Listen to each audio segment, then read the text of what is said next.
From Tally to Cali. It's time to wake up. Wake up! Warchant.com is your ultimate Seminole sports source. And this is Wake Up Warchant, presented by Vitamin Energy. The vitamins. The energy. Now here's Warchant.com's Aslan Hajavandi and Corey Clark.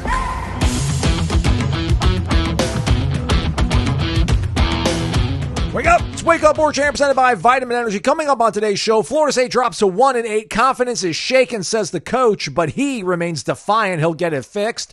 No in-season changes on staff yet. What gives? And Corey's plea to those who say Norvell can't come back from this. Wake Up Warchant presented by Vitamin Energy, vitaminenergy.com. Promo code warchantbogo, warchant B-O-G-O. Buy one, get one free. Noles helping Noles. You're a Nole, help a Nole. Gonna be honest with you, Corey, I think it's just going to be, some people put whiskey in their coffee to get through the day. I think it's just gonna be mood. It's gonna be nothing but straight mood. Smart. I'm stoked that we all got that extra hour of sleep yesterday, but this whole getting dark at like 5:30 is just not for me, man. That doesn't help things. Does it? I don't like it. But I like Vitamin Energy. Love it, in fact. You should give it a try, everybody. Shake it and take it. Buy one, get one free. For real.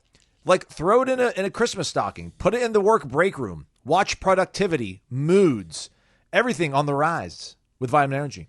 Warchant.com, ultimate Seminole sports source, FSU 1. That gets you 2 months of Warchant.com premium access, which also includes being able to go on all the rival boards and read what they're talking about and their stories. Can't comment, but you can read what they're talking about. You can lurk. All for $1 for 2 months. FSU 1's a promo code. Do it. Subscribe.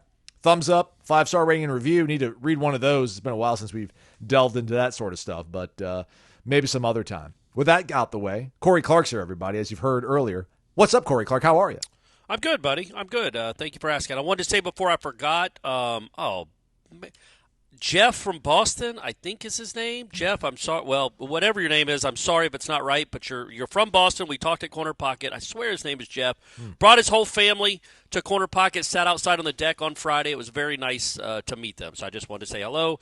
They came all the way to Boston, from Boston. And then I met another guy, and I'm definitely not going to remember his name because it was later in the night, but from Tucson, Arizona. Nice. Air Force pilot. Hell yeah. Yeah, a former Air Force pilot. I think he's still in the Air Force Reserve, so he still works in the Air Force, but he's a pilot for Southwest. You know who I'm talking about. You're from Tucson, and you're a pilot, and we met at Corner Pocket on Friday. I just wanted to say shout out to those two in particular, as well as everybody else that came out. But traveling great distances to see this team, I mean, I'm not being – I know it sounds sarcastic. It's not. Like, I really do appreciate that kind of fandom because I don't know if I have it in me. Yeah, and it's really cool that people still care enough for this season to come down and travel great distances to come be at Doak and watch this team play. Somebody in one of my group chats literally replied at, like 4:36 p.m. on Saturday, LOL, didn't even realize we had a game today. Yeah. Like there's a lot of that going on right now. So the folks that get on airplanes and spend $270 to stay in a Holiday Inn in Tallahassee, Florida, tip of the cap, salute you. Not going to salute this football team. Something hit different on this one. Corey, 35-11, North Carolina takes out Florida State. Yeah. Noles now 1-8 on the season, 5-game losing streak. Mac Brown's 11-game losing streak, though, snapped, if you want to look at it on the bright side. He's a Florida State alum, so I guess somebody from the Florida State side was a little bit happy. Just an absolute one-sided affair in this one. Florida State outgained by 299 yards, 500 to 201. Third downs, 2 of 10 Florida State. North Carolina, 11 of 16. I mean, it's every sort of statistic. I think almost 20 minutes of time of possession North Carolina was ahead of. And all that said, it was a 10-point game in the second half, as every game seemingly has. But this one did not have nearly the competitiveness that you'd hope for, maybe even thought was apparent on the scoreboard at one point. Just, I don't want to say rock bottom, but, we talked about on the War Chant report with you and Tom, Corey, about, the whole archway slogan from back in the day. You either get better, you get worse, you never stay the same. This was, they got worse from the Miami game to this one, at least. That's easy to say, I guess. Hot take. The defense did. The offense is, how can you even judge it? The defense was my biggest issue on Saturday was the defense, because I know what to expect from the offense. It's that. It's 11 points. It's 13 points. It's 12 points, 16, whatever it is. It's abysmal, and it's always going to be abysmal. The defense has had moments where they've risen up and at least played competently. Look, man, it's not just that North Carolina was 11 of 16. Two of the ones they didn't get were third and a foot. So, and then the one of them they ended up scoring on the next play anyway. You stopped him on third down. Unfortunately, Justin Cryer got hurt badly. Stopped them on a fourth and goal on the 1 yard line. Yeah, too. yeah. So those were two of your third down stops where you did it at your own 1 yard line. Again, Aslan, it is going to be my mission this week. My mission to figure out 3 and out stats. Okay. Because Florida State has to be dead last. I bet this season, Aslan, they've had 7 3 and outs all year on defense. It is unbelievable. So they're 129th in the country in time of possession because the defense can never get off the field. They're they're second to last in the country on offense and third down conversion percentage. Second to last. They're 132nd in third down conversion percentage on offense. They're 122nd in third down conversion on defense. They're the worst third down team on either side of the ball. Collectively, it's the worst third down team in the country. But I mean, that's not saying they're the 1 and 8. So all the stats are going to be bad, right? It's just that the defense gave you some hopeful moments the last month or so, and then I thought that was by far the worst game they've played all year. Like you said, yeah, great. They got them. They gave up 35. And they also, North Carolina missed a field goal. It was a long one, but they missed a field goal. And they also got stopped on the 1 yard line. North Carolina got 50 points with a down to their third string quarterback. And you know who they have a great running back. He's a very good running back. But you know about him. He didn't burst onto the scene. He's the only guy on that team that can really beat you. And you let him score 5 touchdowns. So I'm at this point, honestly, like. I am okay with again. I'm not upset that they lost because I was expecting a loss. I predicted a loss. This is a lost season. The way it looked was more troubling than any other game all season, in my opinion. It did look like there was just straight up give up, and I don't mean give up as in like I just think, and I wrote about in the column, Aslan. I feel like to me it looked like they kind of gave up on the coaches. Forget giving up on you guys.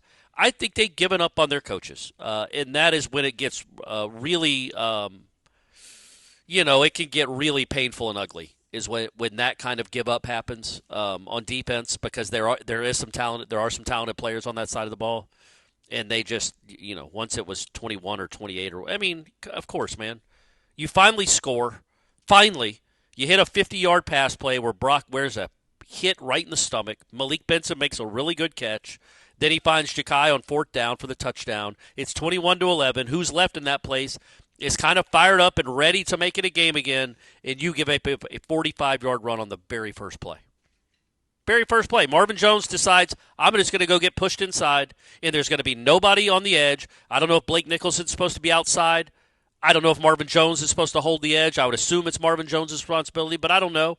But either way, it's just a straight run around left end for 43 yards, and then when you finally do tackle him, you horse collar him, so it ends up being a 60-yard play.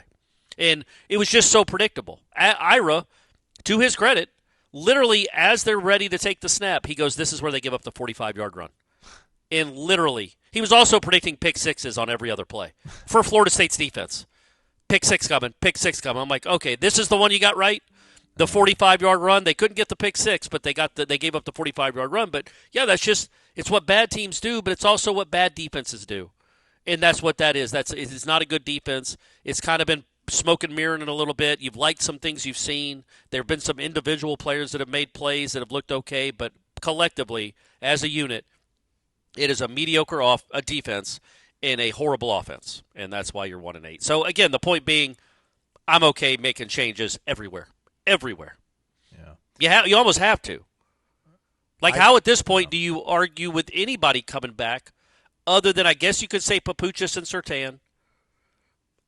Nobody on offense. So maybe 2 come back. I don't know, man. I don't know. It's going to be very, very, very interesting. I thought the post-game press conference was one of the more interesting sort of exchanges that we had with Mike. Yeah. Shout out to pretty much anybody that asked a question. Everything seemed to be in a pretty critical Can I give a shout-out real quick? And I know we're not supposed to do this. And I'll be honest with you, I like the kid a lot. I shouldn't say kid. That's dismissive. I don't know who he works for, and we don't have to say it. Right. But our man Jordan, if you guys watch the press conference, he's the young kid with kind of the booming voice. Yeah. I really because I was going to ask it. I was going to ask if he thought his team quit or competed. Because usually he'll say, I'm proud of the way they fought. Yeah. And he noticeably didn't say that in the opening press conference. But Jordan just straight up said, and he said it respectfully. And he prefaced it with, with all due respect. Yeah, he literally said that. I loved it. And by the way, a little hint in life, folks. If somebody prefaces something with all due respect, something disrespectful is coming right around the corner. So anyway, all due respect means, but he said with respect or respectfully. He did add that, the word respectfully. He did ask Mike if he thought his team quit. And Norvell said, no, I don't. I think they didn't handle the moments well, but I don't think they quit, which is fine. It's semantics. As Ira wrote on Sunday, it's who cares one way or the other. The result is still the same. But, it was I thought we all did a good job. But I like that question only because I was going to ask it. And instead I got to ask the question I got to ask because Jordan asked if they quit question. Yeah, so, you went with question 2.0, and Mike took it hook, line, and sinker. And I don't know if it was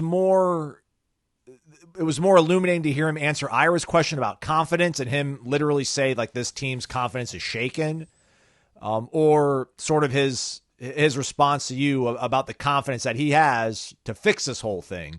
So I guess confidence is the big word here in this part of the show, Corey. I don't know if you want to elaborate just on the level of effort you saw. Guys, I know Herzlich, the analyst on the call, you were obviously at the game the entire time. I was watching it from home.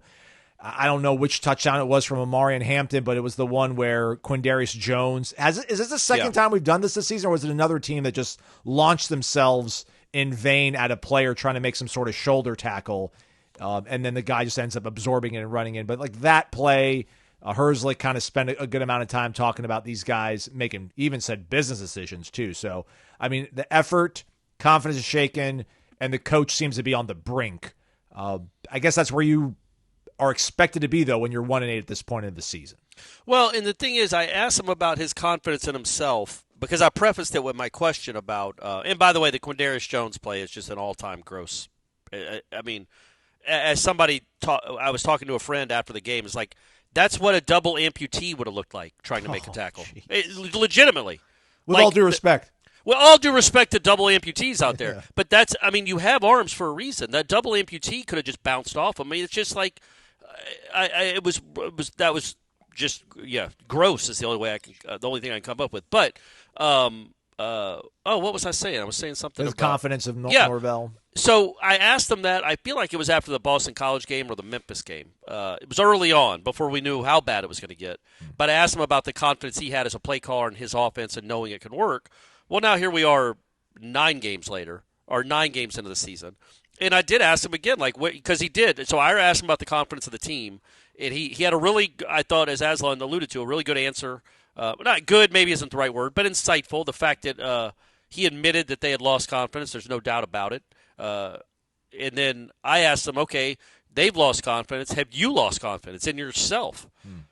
Because nobody's confidence could be unwavering to the point where you have the worst offense in the United States, that you don't start rethinking everything you've done and every decision you've made over the past 11 months. You have to.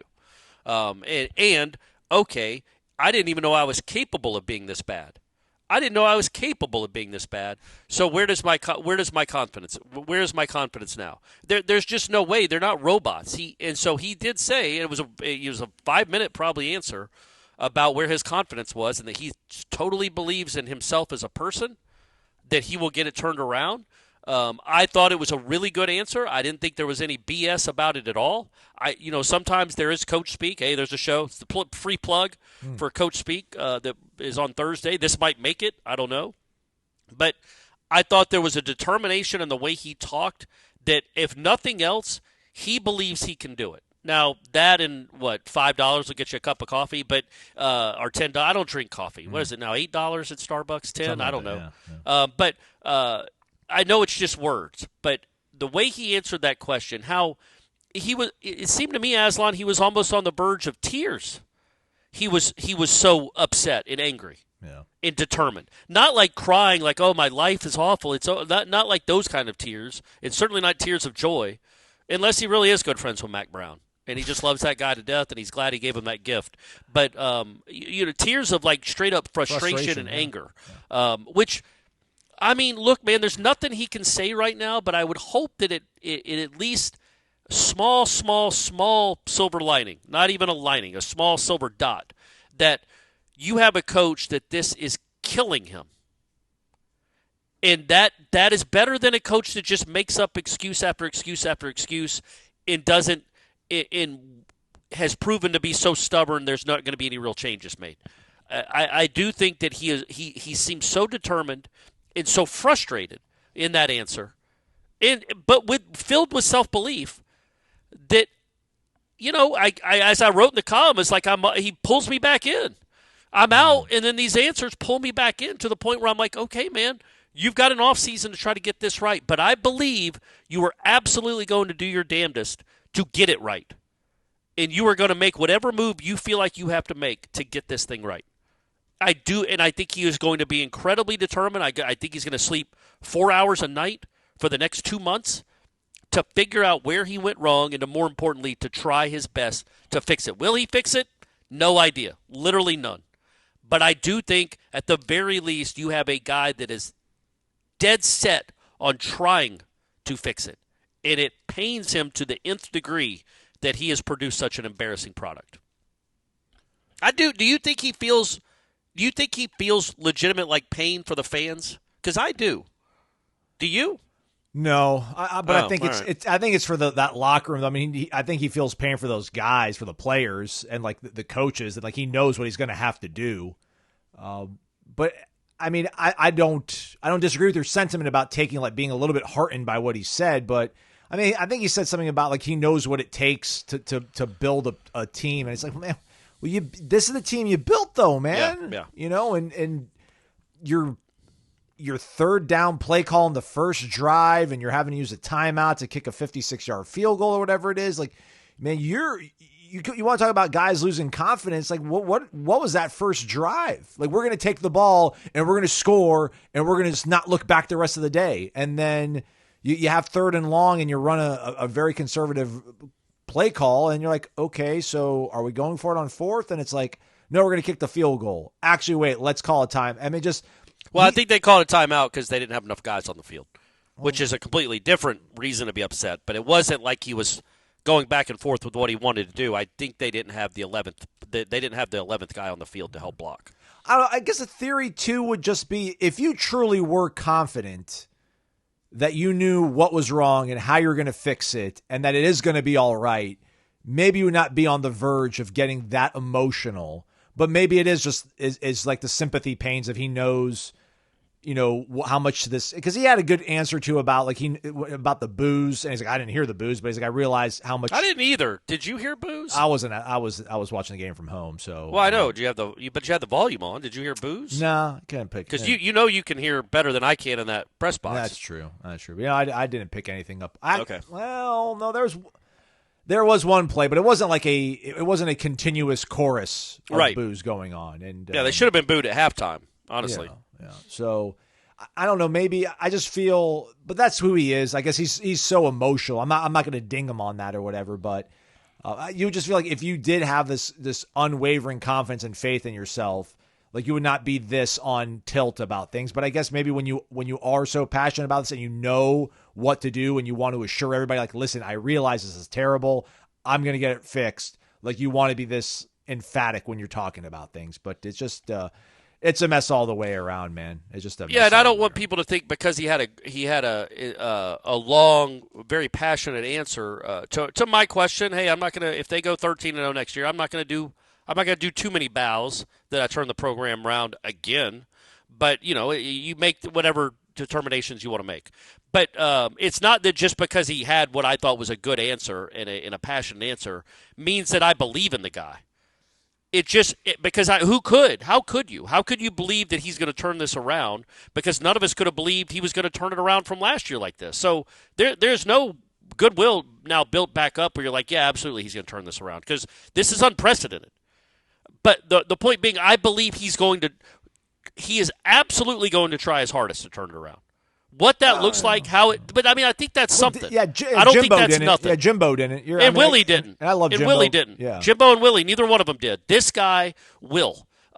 He is going to do. Willie gave up play calling, brought in Kendall Brow, stepped away. He pretty much did what we want, Mike to do. To be honest with you, man. Brought Jim Levitt in, made Jim. And behind the scenes, he got the best coaches, right? Like David Kelly was an ace receivers coach. I mean, do we want to start stacking up some of these assistant coaches and where they're? No, I'm saying we can't say that he was trying his hardest when that was his staff. You can't say he did coach a man down. You're right. Correct. Unforgivable. Right, and also because you had to be there for those recruiting things they did. Yeah. You telling me he was trying his hardest on the recruiting trail with that disorganized mess that he had? So no, there are different ways. Like yes, they all made mistakes clearly, but Willie wasn't. It was not his dying wish to bring Florida State back from the dead.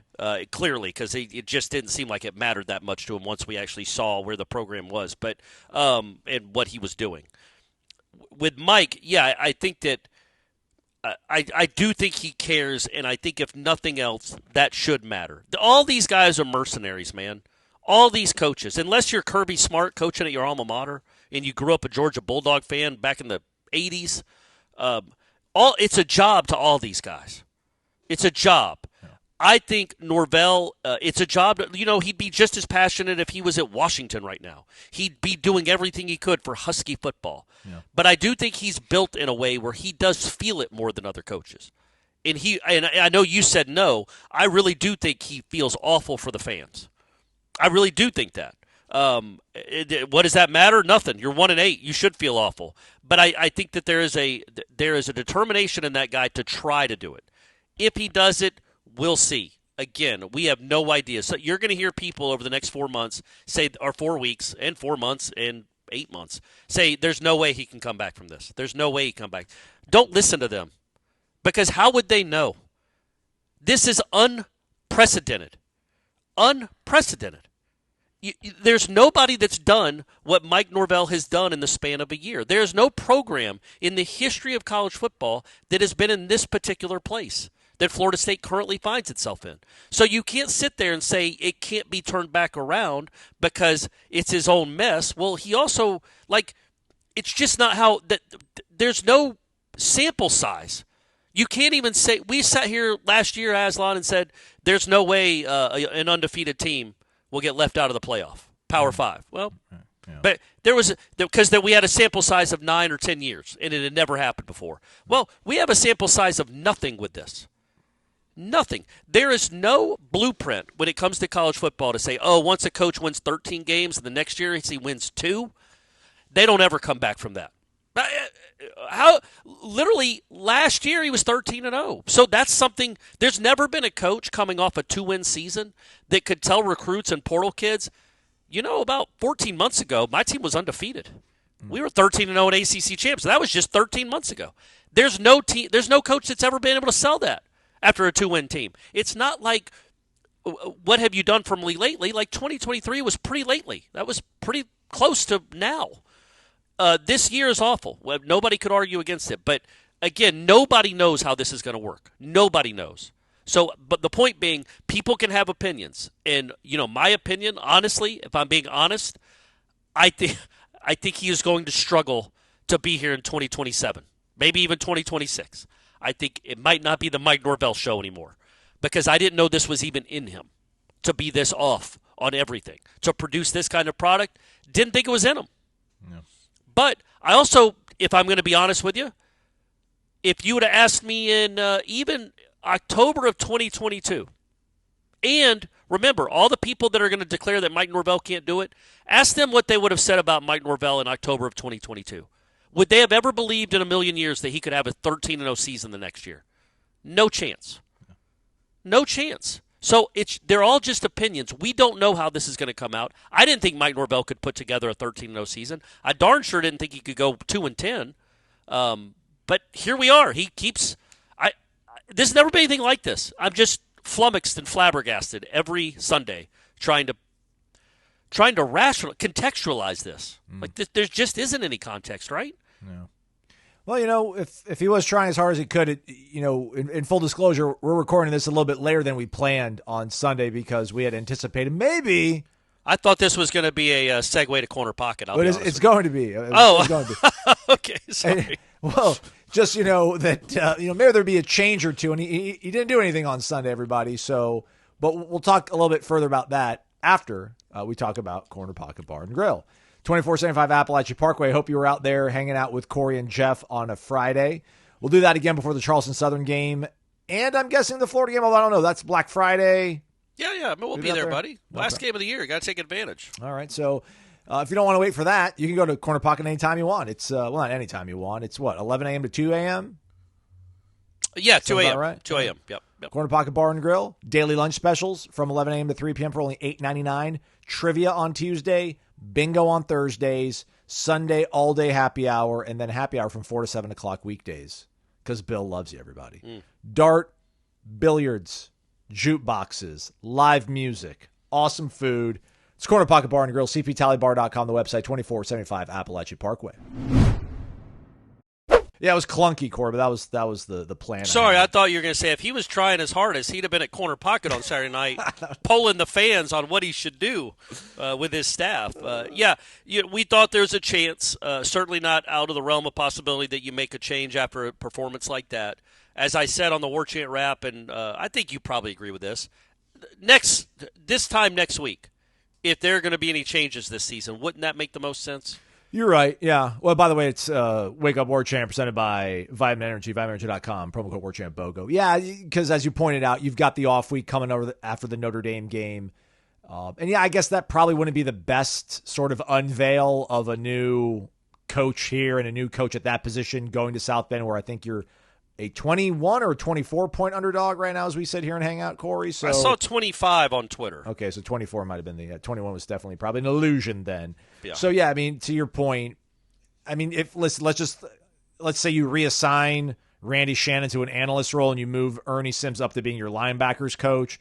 Like, do you really want to roll Ernie out there in that situation in South Bend in game one? You just lost Justin Cryer as well. Listen, like, and Gabe Fertitta had it for 3 weeks, man. 3 weeks it was his show on the offensive line. Do you want him to go up against that Notre Dame defense game one with really no other ancillary time to get his guys ready than it's a normal game week? Probably not. So yeah, if he does something in season, possibly, not just say possibly, it definitely makes more sense to do it after the Notre Dame game.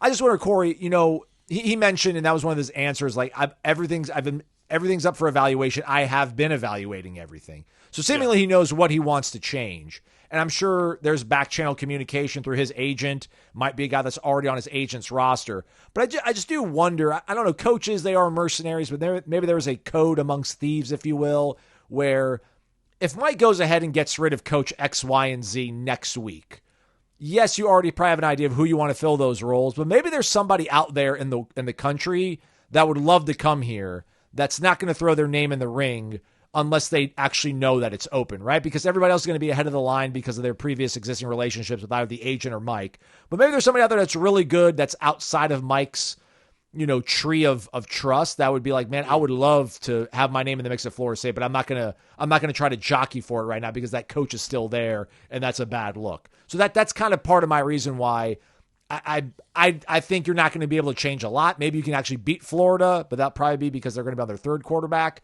But it wouldn't hurt to get this thing started earlier, man. Let's just start moving some chairs and let's get chairs open and offices open now, as opposed to waiting until November 29th or whatever it is. Yeah, sure. I do think that's, but it's not like if you hire somebody from, say, UNLV, that he's joining the staff next week. Like, he's still finishing up the season where he's at. That's just not a thing that you leave a team in November and join another team. It's like letting candidates know. It's like, hey, man, we're open for business, everybody. Well, that's why I think you want to give it all against Notre Dame and take your whooping, but you're going to try to give it your all. And then you're 1-9. You've just gotten rolled again. You've got the bye week and you've got Charleston Southern. That is a perfect time to say, okay, this opening is here for everyone in the country that's interested. This opening and this opening. Like, I don't think it would just be one change either. I don't think it would just be one announcement. No. Because, again, as we pointed out, more than anything, you've got to make it public you've got to make it public that you're making a change at these positions, not just to your fans. Your fans are going to be your fans either way. Now the money might slow down, but your fans are going to be your fans. You've got to let the recruits and the portal kids know.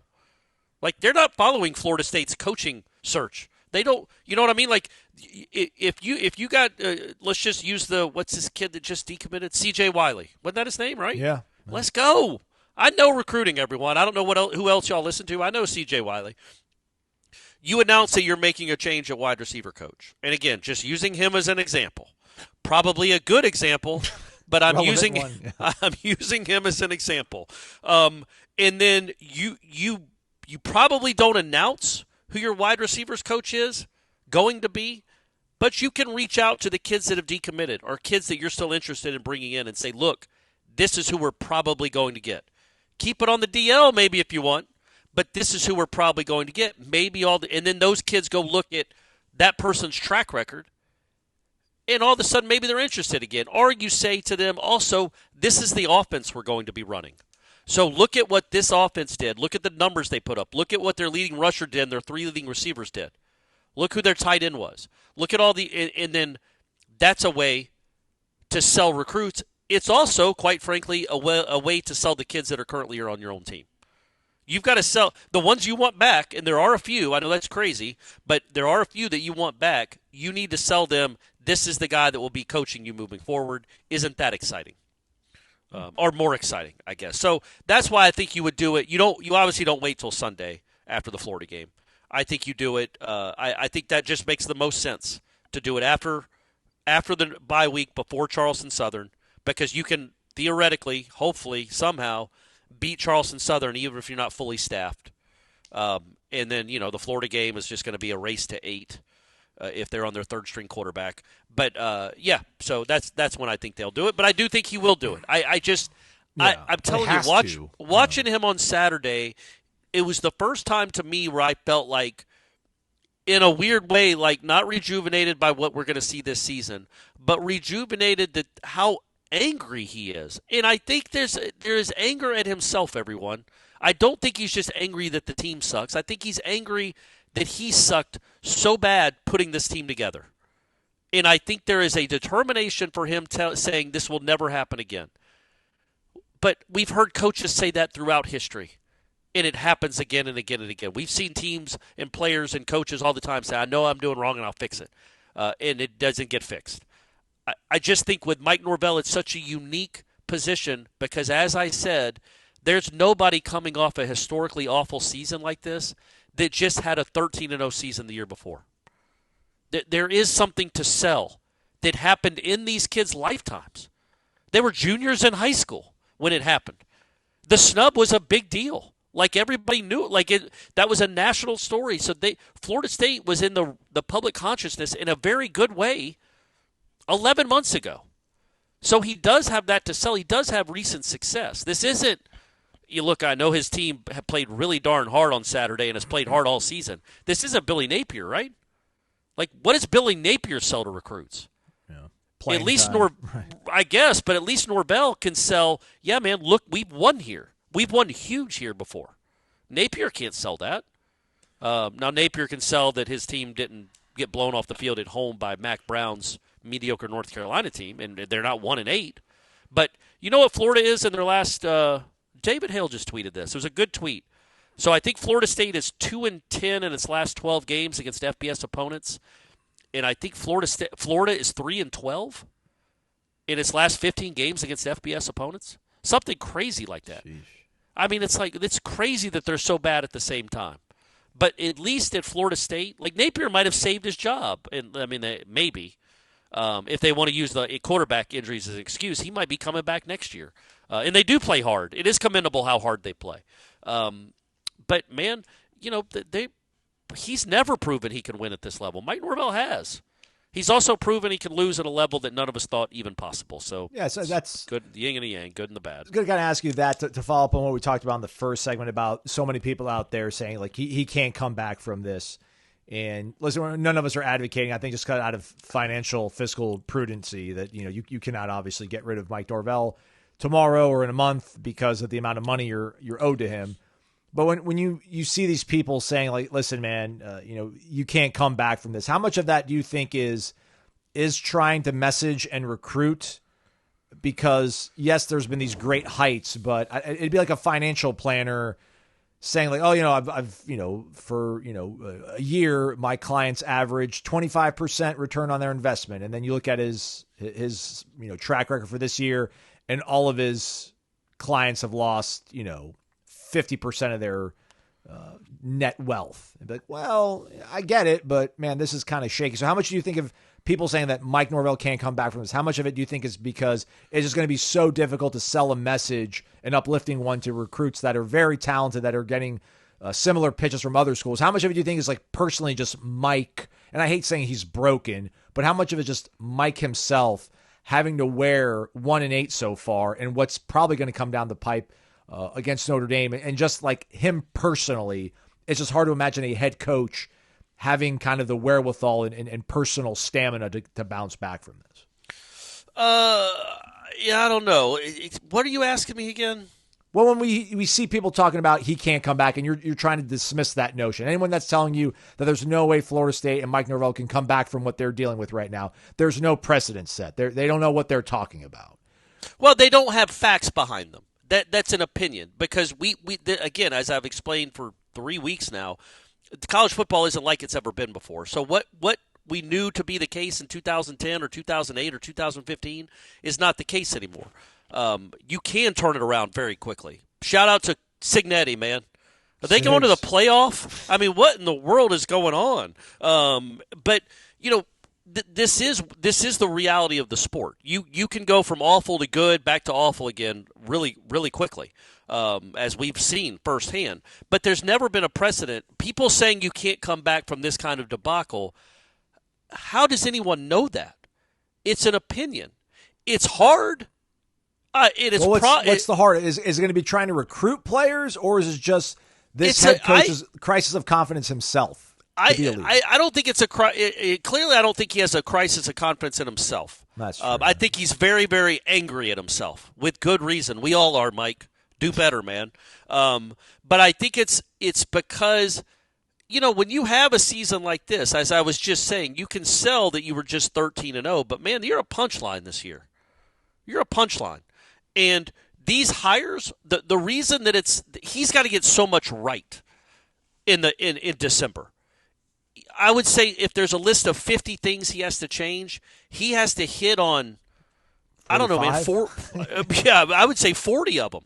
If you get a really good offensive coordinator and you get a good receivers coach, but your DC hire is horrible, or you decide to keep your DC and that doesn't work out, well, then what did it matter? Or if your quarterback isn't any good, if he doesn't work with it. So there's a lot of things that have to go right. It's hard. It's hard to go from 2-10 to 8-4, 9-3, or 12-0.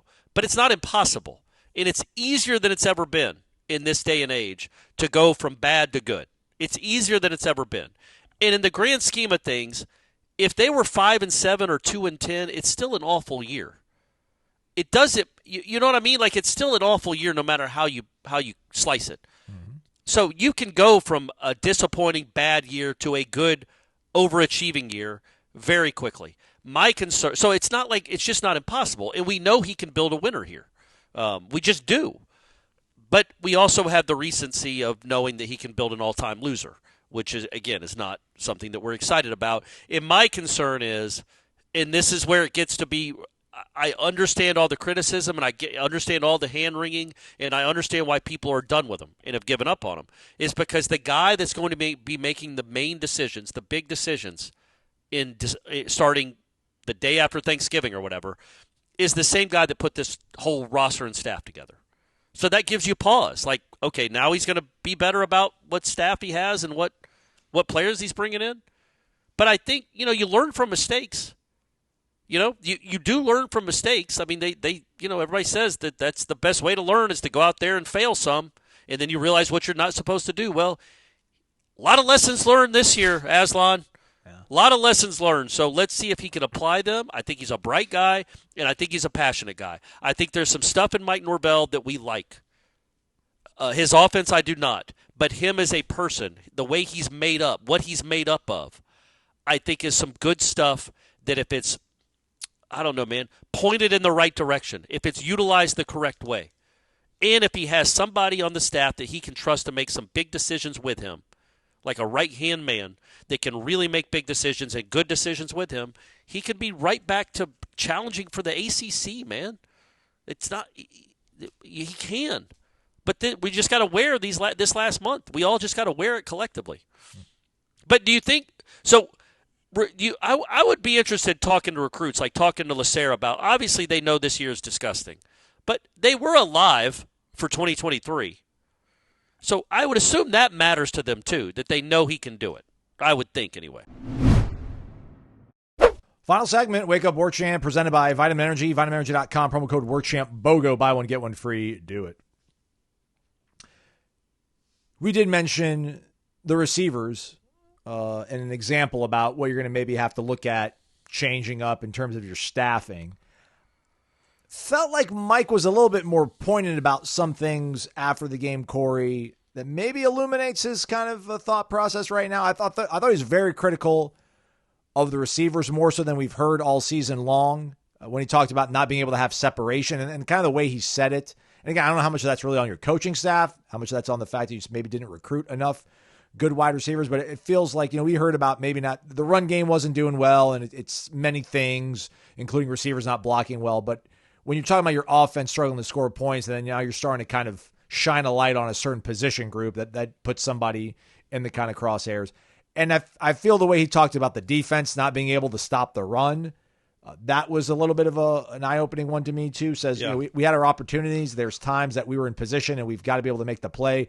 We've got to be able to get the guy down. When you play defense, you've got to fit and win your gap. When it comes to the run game, that's a huge part of it. So he clearly knows that wasn't living up to its billing.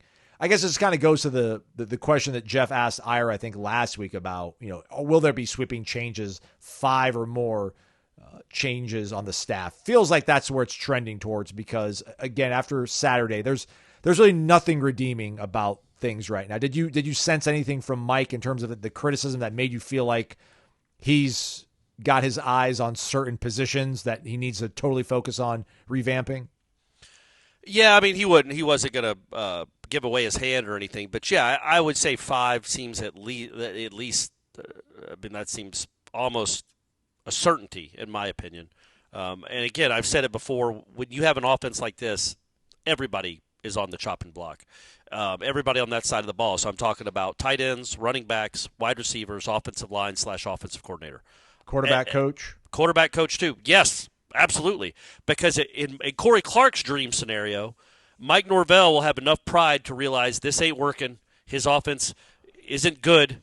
Jordan Travis probably masked some things that are, I guess, fundamentally wrong with his offense, and that if you're going to bring in a new offensive coordinator, that dude is absolutely going to want his own quarterback's coach. He might be the quarterback's coach. Most are.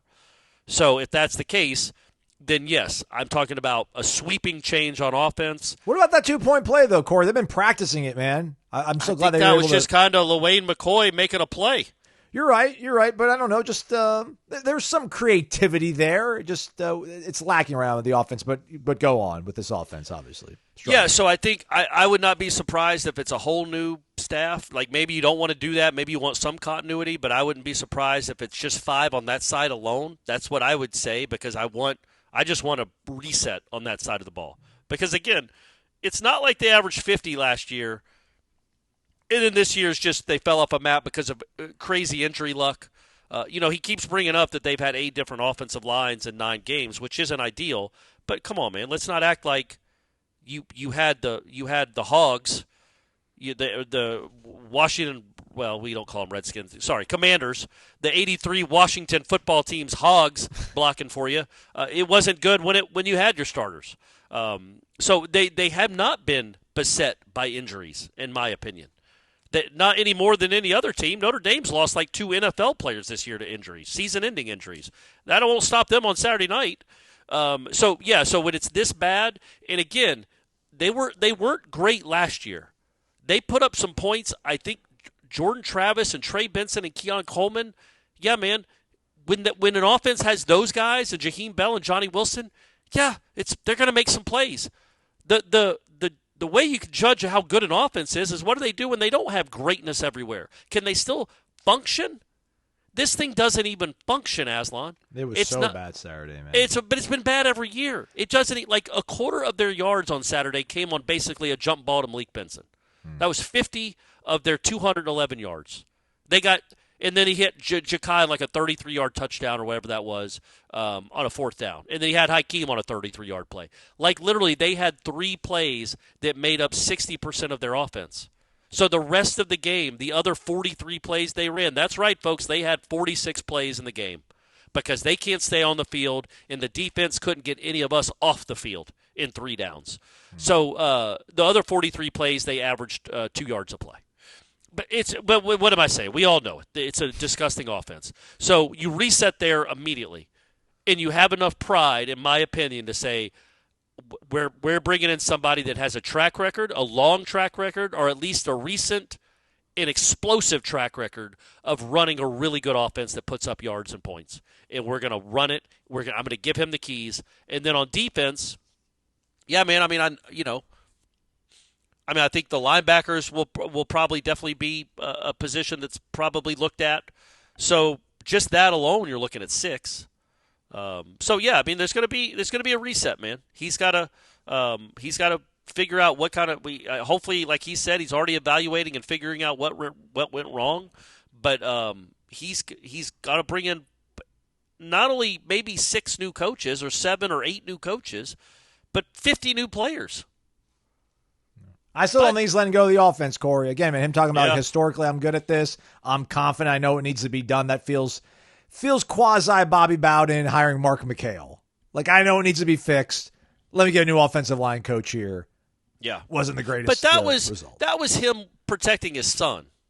That's making fair. Sure his son got. I mean, you get it, right? Like, I mean, I certainly don't condone it, but I understand why he wanted his son not to fire his son. I mean, Mike Norvell needs to look in the mirror and realize this isn't normal. This isn't normal bad. This is awful. This is historically bad, and I'm the one that did this. Let me get some. That's the thing, though. You're telling 10 yourself, new sets of eyes. I don't know. I think you're telling yourself, man, let me get 3 better offensive linemen. Let me get a bad man at wide receiver. I'll be okay. I think that's the easiest. Like, it's when you're going through all this and you're bargaining and you're talking to yourself in your head. It's like, man, the easy fix is this. But maybe. I think they need they need a reset on the offensive line for sure. The way it's taught, the way it's developed, the people they bring in, the people that teach it, whatever it is, they need to, because it's just gross. Not all those sacks on Saturday were the offensive line's fault, but enough of them were. Enough of them were, absolutely. And there's a reason these quarterbacks don't trust the offensive line and they're looking at the rush is because who wouldn't? They're human beings. You're right. And he might just think it's bad. And look, man, that is the most important position on the offense. I guess you could say quarterback, but that's one dude. If you have a good offensive line, you have a good offense. You just do. If you have 5 NFL offensive linemen, you are going to have a good offense. There's no way you won't. Unless you just have a turnover machine at quarterback, you could have pedestrian wide receivers and pedestrian running backs. If you have NFL linemen, a bunch of them, you're going to have a great offense because that's how important that whole line is. But I just don't. Why would we assume they don't grow on trees? Those guys. And why would we assume they'd come to Florida State? Yeah. I don't know the last offensive lineman they had selected, but I'm guessing it was 8 years ago. 7 years. Roderick Johnson. So somebody from the 14 Rick Leonard, team? I think Rick Leonard. Sure. But he didn't even play all the time. Like they haven't had an NFL offensive line in 11 years. So I don't know why we would think all of a sudden that's going to happen. Well, because I would a new offensive line coach that's got. Well, sure, yeah, man. It'd be the 5th one. Maybe this will be the trick. But maybe we should see if a guy can put together an offense that can succeed without NFL linemen everywhere. Because that's a good test of an offensive coordinator, right? Yeah. Can you – I don't know that Indiana's – I'll be honest with you, man. I don't know Indiana's offensive line, but I'm assuming it's not a bunch of first-round picks. I could be wrong. I know they got a couple transfers from Wisconsin, but I'm assuming they're not made up of incredibly talented first, second-day picks of the NFL draft. And go around the country. I don't think SMU is either. And you've those got a guys guy are that 8-1. you've got a guy that you thought was an All-American that in Yeah. week 9 is still just struggling beyond all comprehension. So that's So another that's why I worry about. Yes, that could be what he says to himself. Yeah. I hope he understands that this is not just a one-position problem or a two-coach problem. It is his problem, and there are other people out there that can bring in an offense that can score and score a lot. That don't need incredible players to do it. They can just have decent ACC players, and they can go average 30 a game. And clearly he can't. So that's where I'm at. But again, that's what I'm talking about. When I say that I was heartened by what I saw on Saturday night with him answering that question, was because I just feel like he's. Let me say this: I'm not going to predict that if he doesn't do it, they're going to just fail miserably next year. I will be incredibly disappointed if he doesn't completely alter the offense. Incredibly disappointed. That will make me think he's too proud to know that he can't. That something's not right with his offense. Like I know he's done it. I know he's done it at a high level. I get it, but man, there's no explanation for something this bad. So our fire him and hire Dillingham. He's out there winning. They're bowl eligible out in Tempe. Yeah. So so's Dion. Yeah, Dion's bowl eligible. Kenny Dillingham's bowl eligible. That's what I'm saying. I mean, it's not that hard. It's not that hard. Think about all those third down conversions that North Carolina had. Like, were they making impossible plays? Were they? There was one time, and this goes back to the Florida State defense. It was like 3rd and 4, 3rd and 5, and Azaria's playing 8 yards off the ball. The quarterback just takes the ball, steps, throws to a wide receiver that's open. We see it everywhere. We see it all over the country. This offense is the worst third down offense in the country, except for Kent State, who, by the way, Kent State, your whooping's coming next year. You better fix that offense in a hurry. Who's going to make more changes to their offense, Kent State or Florida State? That's what we have to chart in the offseason to see if the Noles can win that game next year. So that it's like it is so hard for this team to move the ball at all. It makes it look impossible. And it's not, because North Carolina, that kid scored more touchdowns on Saturday than Florida State's offense has scored in the entire month of October. That one kid on one day scored more touchdowns than your team has scored the entire month of October. If you can wear that and look at that and realize that and be okay still calling plays and using your offense, then I kind of lose hope. But if you can realize how awful it is, and you realize that there are great coaches all across this country that would give a limb to come to Florida State and try to propel their career in that upward trajectory that Florida State can do if they're good, at least make them rich, and you don't take advantage of that, then I feel like, okay, man, then you running an offense is more important than you turning this thing around. And that's when I would lose a little bit of hope in Mike Norvell. But so far that hasn't happened. So we'll see what does happen in December. Two other quick things on the way out, Corey. Quarterback play is so hard to assess at this point and evaluate. Yeah. But again, it feels like this is another kind of wasted. I don't know wasted opportunity is the right way to describe it. But you're 2 games further into the season. Miami last week, North Carolina this past weekend, and you're no closer to figuring out which one of these guys is better. It felt like there was something to Luke that you felt like is superior to Brock, but then the interceptions, I mean, just to see a ball that wobbly thrown by a guy that was like an Elite 11 guy just blows your mind. The second interception was just only would happen to Florida State, right? Like Ja'Kai almost makes a catch, but then it ends up deflecting into the hands of another guy. But it just seems, I don't know, man, it feels increasingly likely that these guys are not going to be it for you next year, which then doesn't mean they're both gone, but one's probably gone and one's trying to hang on and battle against somebody you're going to have to bring from the outside. It just quarterback, I don't know anybody that can make this offense look better as it is currently constructed, but they're not helping matters holding onto the ball and seemingly not knowing where to go. And I think Mike's not getting good answers when these guys walk off the field and telling them what they're looking at or seeing, rather. Yeah, I thought Brock was clearly better on on Saturday, but not good enough to like make you see like, okay, yeah, he should be the guy the rest of the year. It's hard for both of them, man. It's hard. I was hoping this would, like I was hoping, as I said on the Warchant wrap, to have some. You're hoping all these games give you a little more clarity, and I'm not any clearer at all on who should be the quarterback or who even is the better quarterback right now. I know Kromenhoek struggled. I know it was like 3 of 7 with 2 picks. He threw as many to their team as he threw to his own. And I know Brock had the touchdown throw. And there's a really nice throw. That play just seems to be working. That was like DJ's touchdown against Cal, and then Brock's Chikai, touchdown. man.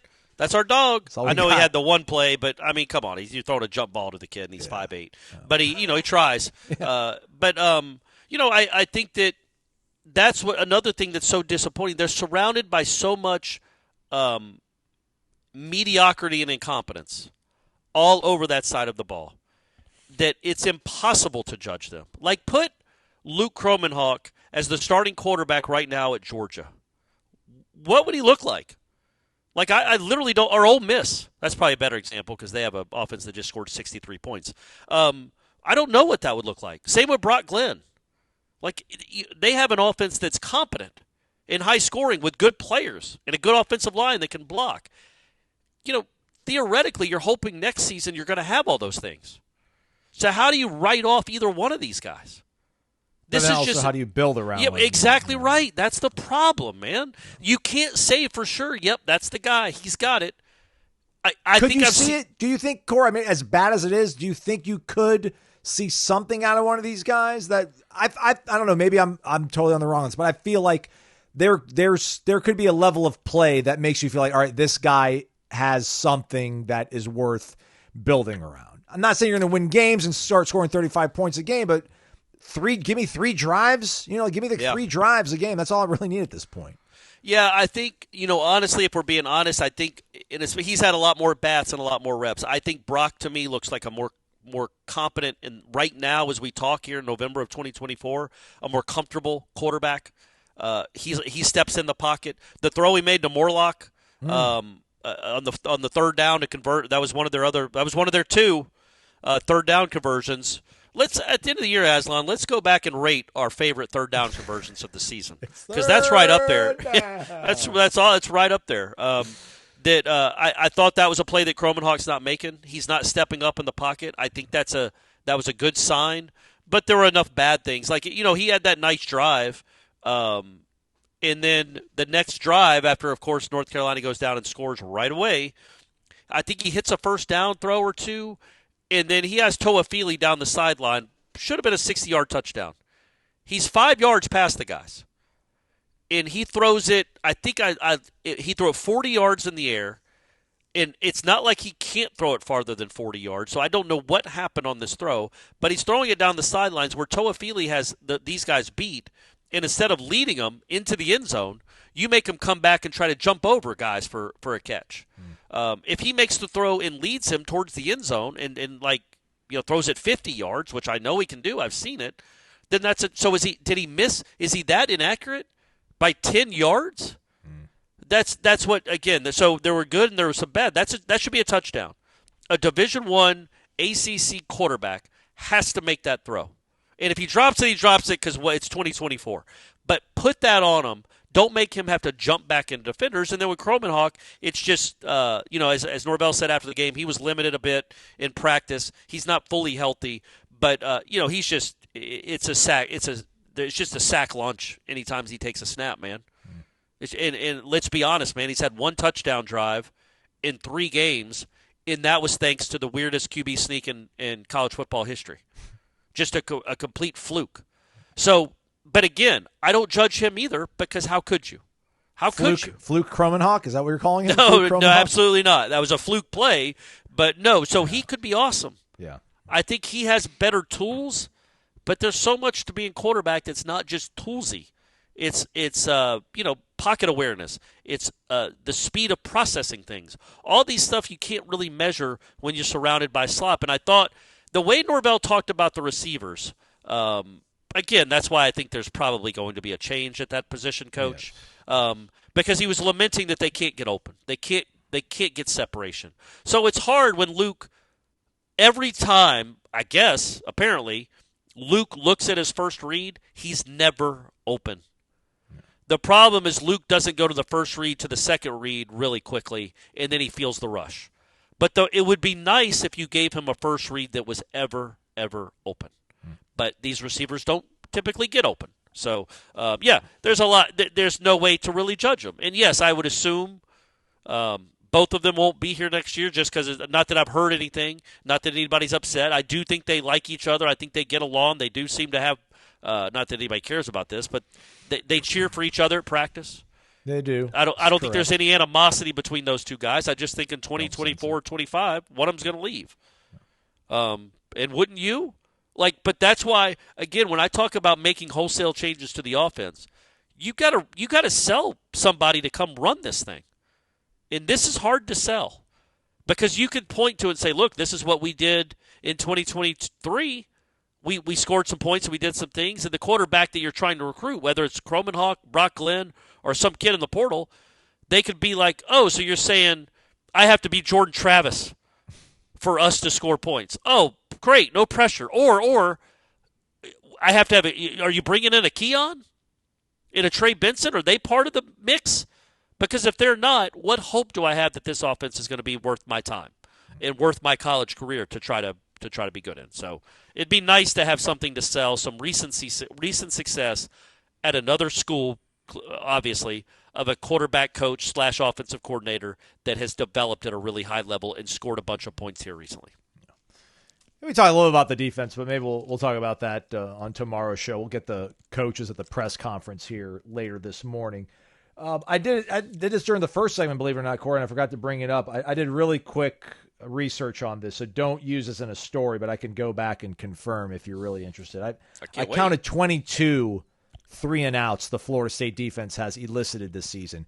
Believe it or not, no way. Apparently they had 7 against Duke. Oh, yeah, they did. You're right. Yeah, that's correct. They did. That's true. Otherwise, they had 2 against Carolina, 2 against Georgia Tech. Wait, North Carolina? Yeah. When were they? It was their first drive of the game, Carolina. Yeah, that's right. That's right. And then I think their second possession of the second half. That's right. Okay. All right. After it was 21-3. Yeah. So they had 4 against BC, 2 against Memphis, 2 against Cal, 2 against SMU, and then 1 against Clemson. And they had 7. I don't think they had any against Miami. Or actually, no, I didn't. I forgot to check Miami. So they might even have more than that. They might have 40. Yeah. They were shutting down that Hurricanes offense all night. Yeah, okay, so they do. So that's all right. Well, that's not as bad as I thought. That's like almost 3 a game. Last year, and the Canes Canes didn't have 1-3. They didn't have 3-and-out at all against Miami. So I did factor that in. So they had 22 3-and-outs. I'd wonder how many are like end of half, game over type things. I think there might have been 1 that I eliminated. Okay, that fell under that category. So all right. So they had 2. So in the last 2 games, they've had 2 total 3-and-outs. Correct. Yeah. And 1 was when they were down 21-3.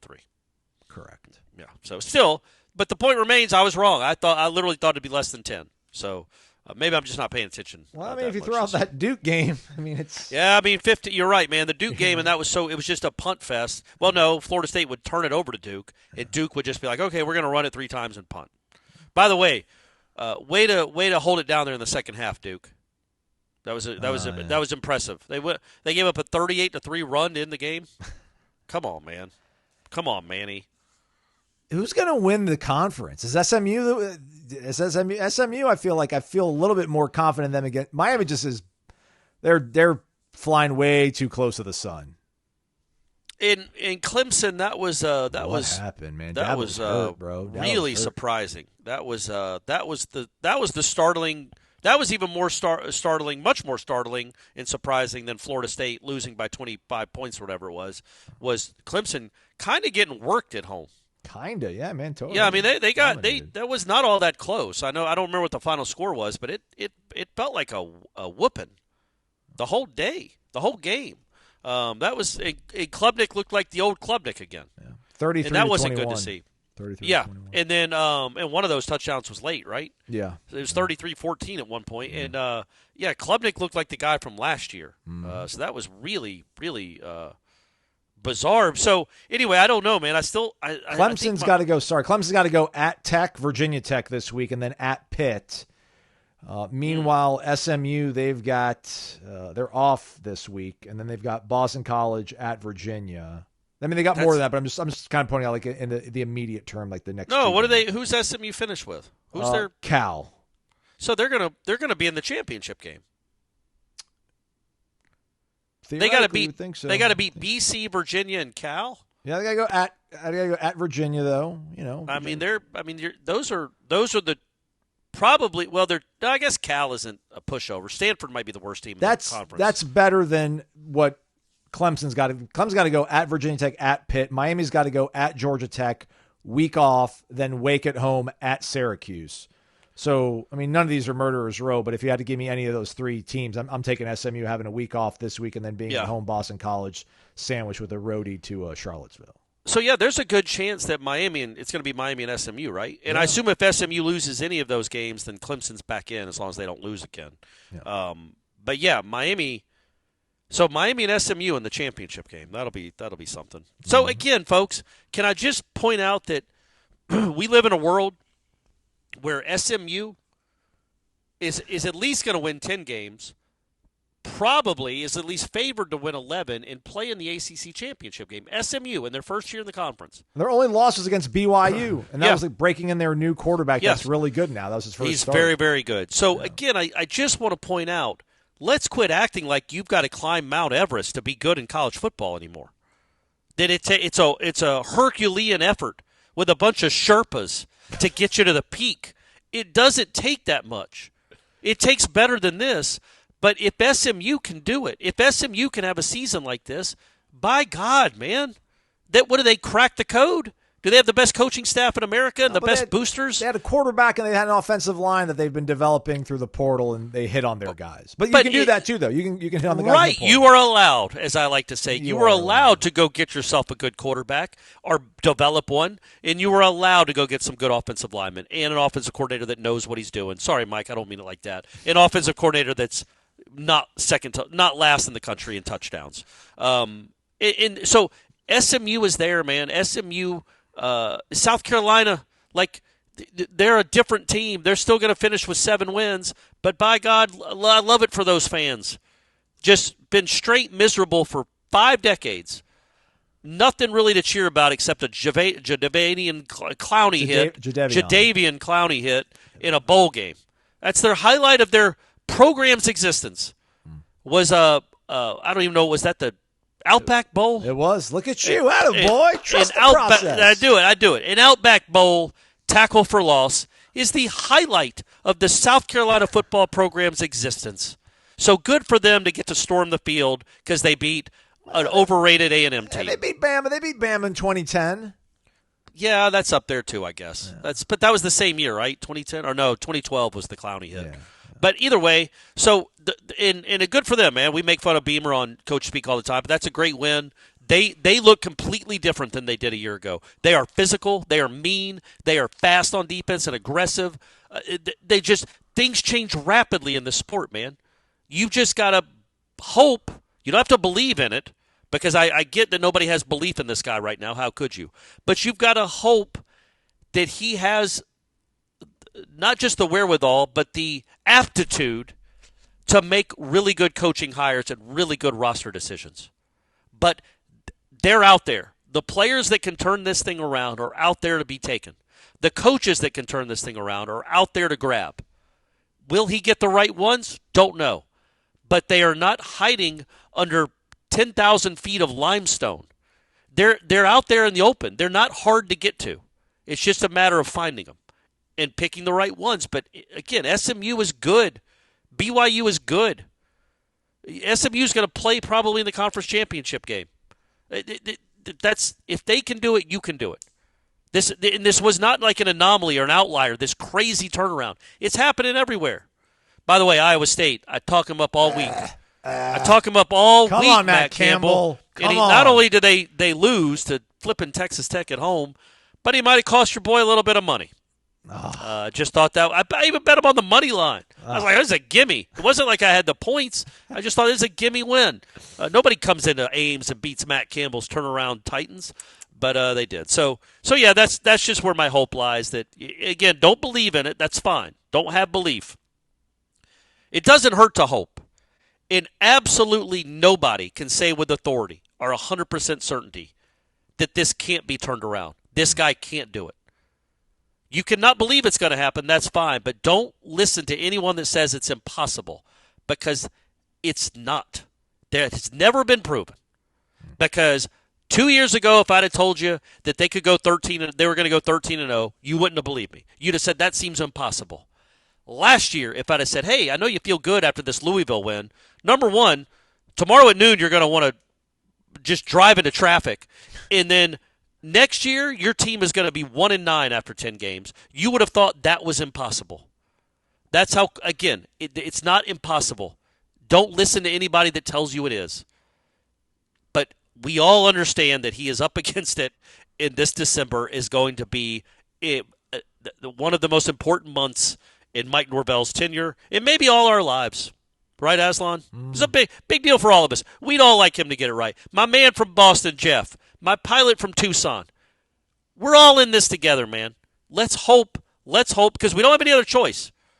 Let's hope that this guy that has done it before can figure out how to do it again and never, ever produce this kind of product.